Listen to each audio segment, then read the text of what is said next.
Bonjour, bonjour, ça faisait longtemps encore une fois. Pour mes petits projets en cours, là j'ai eu besoin d'utiliser les simulateurs d'Ecos, d'Indy, et je me suis rendu compte qu'on pouvait faire des choses beaucoup plus intéressantes que le simple truc basique de prendre une photo et de faire bouger la monture. Les simulateurs de CCD, ils ont plein de boutons. Alors je sais pas quand est-ce que c'est apparu, mais c'est bien pratique, vous allez voir, pour aller plus loin dans la simulation et apprendre à utiliser Ecos quand il pleut, c'est-à-dire tout le temps en fait.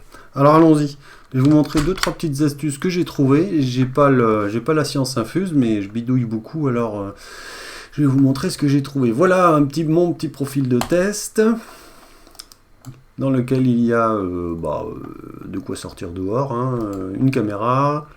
Il y a la monture, il y a une lunette guide, et puis la roue à fil qui ne nous servira pas. Alors, tout ce que je vais faire, voilà, donc déjà c'est d'aller, on va aller ici se faire un petit go-to, c'est juste pour la rigolade. Alors il y va, il go-to. Il go-to, il go-to, il go-to. Et qu'est-ce que je vais faire? On va sortir. Alors déjà, on va faire comme ça, on va faire comme ça, comme ça. Voilà, là j'aimerais bien j'aimerais bien faire une routine d'autofocus. Et ben le simulateur de CCD, désormais, je sais pas, ça se trouve ça fait longtemps. Voilà, je prends un cliché là, ici. Il va me calculer le truc. Ah, peut-être bien que j'ai laissé la moyenne sur 3 images là. Voyons, ouais, c'est peut-être pas. Voilà. Donc voilà, il m'a calculé, vous voyez, mais c'est flou en fait. HFR, là, c'est combien? 3 et des bananes. Bon, je vais bouger mon focuseur, je le mets sur la position 40 000. Et je reprends un cliché. Donc du coup, 3.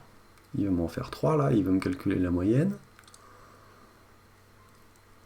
Et je m'attends à trouver beaucoup moins. Voilà, 1,16. Alors pourquoi ça se passe comme ça? C'est parce que j'ai été mettre, il faut savoir fouiller dans le panneau de contrôle là, j'ai été mettre, alors il faut savoir aussi l'agrandir parce qu'il y a de nombreuses options. Ça se passe où? Ça se passe ici, dans la config du simulateur de CCD. Il y a une petite coche quelque part là, voilà. La meilleure position du focus, on dit, quand il simule une image, il dit je serai au point quand je serai à 35 000. Voilà. Et donc du coup, là, quand je vais me rapprocher de la valeur 35 000, mes étoiles vont être de plus en plus résolues. Du coup, ce qui permet de faire joujou avec les différents process, là, pour s'amuser à voir comment ça se comporte tout le bignou. On va le lancer pour la forme, on va voir, normalement il devrait atterrir sur 35 000. Je ne sais pas si c'est trop long, je l'arrêterai en cours.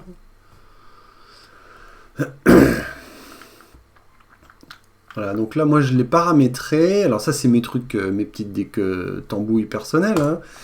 Il fait 3 clichés, il fait la moyenne. Pourquoi j'ai fait ça? Ça c'est sur le terrain, c'est parce que je me suis dit, je me suis aperçu que avec la turbulence et tout ça, ça pouvait, d'un cliché à l'autre, sans avoir bougé le focuseur, ça pouvait évidemment donner des résultats variables. Donc en faisant une moyenne sur plusieurs clichés, ça alourdit la procédure, mais c'est plus stable. On obtient des résultats plus répétables.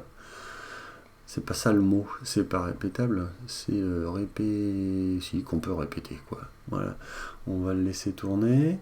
Donc j'ai mis ça, j'utilise le profil CEP Sextractor Profile, je sais plus comment là, comment c'est? Stellar Solver. Et il prend toutes les étoiles. Donc là on le voit s'approcher là ici de la position 35 000. Oh, j'espère que ça va pas trop saturer mon machin OBS là. Bon, on va voir. 35 000. Il devrait y arriver au bout d'un moment. Hein. Bon là c'est long parce que je suis en full frame.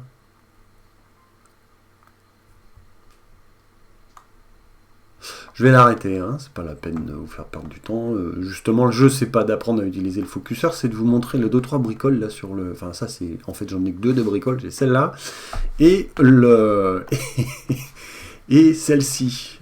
Donc, j'arrête le focus. Je vais. Voilà, pour le suivi, c'était surtout de celle-là dont j'avais besoin. Enfin, qui me fait besoin désormais pour mes petits projets en cours. L'autoguidage. Alors l'autoguidage c'est plus subtil, j'ai mis un moment avant de percuter, c'est en voyant ici dans la config du CCD qu'il y avait des histoires là de équatorial, périodique, error. Bon, AD, DEC. Alors il y a des valeurs là, on ne sait pas trop ce que c'est, je me suis dit je vais mettre 5 secondes ici, 5 secondes là, puis ça va faire en sorte que j'ai des erreurs périodiques de la monture de 5 secondes. Mais pas du tout, ça marche pas ça marche pas du tout.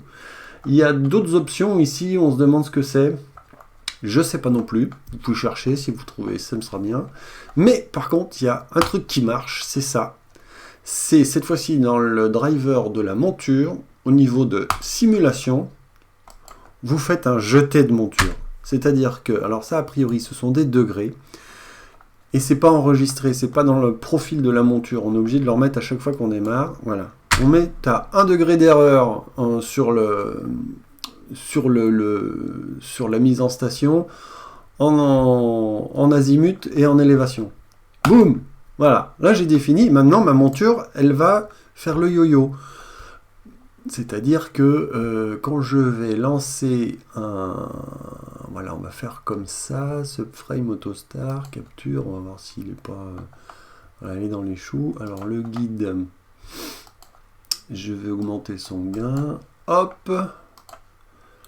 Capture, il n'y a toujours rien, je vais me mettre en bin de 2, voilà, là c'est mieux. Donc, et voilà, là on voit le machin, il n'est pas tout droit là. Oh, j'espère que ça va se mettre à balancer un peu plus que ça, voilà.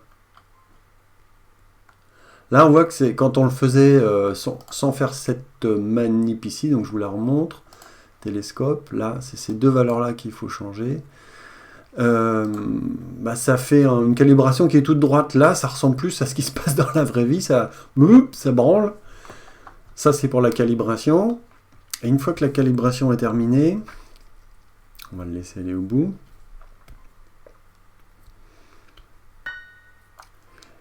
La calibration est terminée, il a enclenché le guidage, je vais sur le drift plot là, et là voilà. J'ai des vrais mouvements, alors c'est pseudo-aléatoire, hein, on voit bien là que il revient tout le temps sur les mêmes points, je sais pas pourquoi. Mais en vrai, il y a quand même de quoi mieux comprendre le comportement de ce module-là par exemple, parce que le simulateur provoque des erreurs de suivi qui sont rattrapés par le guidage. C'est pas mal du tout, je trouve. Et quoi d'autre? C'est tout. Alors, il y a peut-être d'autres choses à creuser là dans les... Je suis pas allé voir si par exemple dans le focuseur, s'il y avait des options, non, nouvelles qui seraient arrivées, dans le filtre, non, il n'y a rien. C'est vraiment là, ici. Alors, il y a possibilité aussi, là, vous voyez, donc, d'ajuster la taille de la caméra qu'on simule. Moi, j'ai mis les valeurs de mon ASI 183. Il y a la possibilité de simuler la taille des pixels. Oui, c'est ça, la taille des pixels. Les ADU 65000 pour que ça colle avec les vrais paramètres physiques de notre caméra. On peut aussi, vous voyez où, quelque part, il y a le signe, voilà, ouais. On peut se mettre dans des bonnes ou des mauvaises conditions. Intéressant. Le bruit du fond de ciel, je sais plus où j'ai vu ça. C'est où? Lueur du ciel, voilà. Donc voilà, deux petites combines qui permettent de mieux faire joujou quand on ne peut pas aller sortir dehors. C'est plutôt à la mode. Je répète, les combines. Numéro 1, la position du focuseur ici, pour faire joujou avec l'autofocus. Et combine numéro 2, ici, dans Télescope Simulator, Simulation, le pôle ZM et le pôle élève. On met des valeurs, ça doit être des degrés si j'ai bien compris. Voilà. Et voilà, ce sera tout pour ce soir. Je vous souhaite du bon courage pour ce qui va sans doute être un troisième confinement. À bientôt dans les champs, hein, on va dire.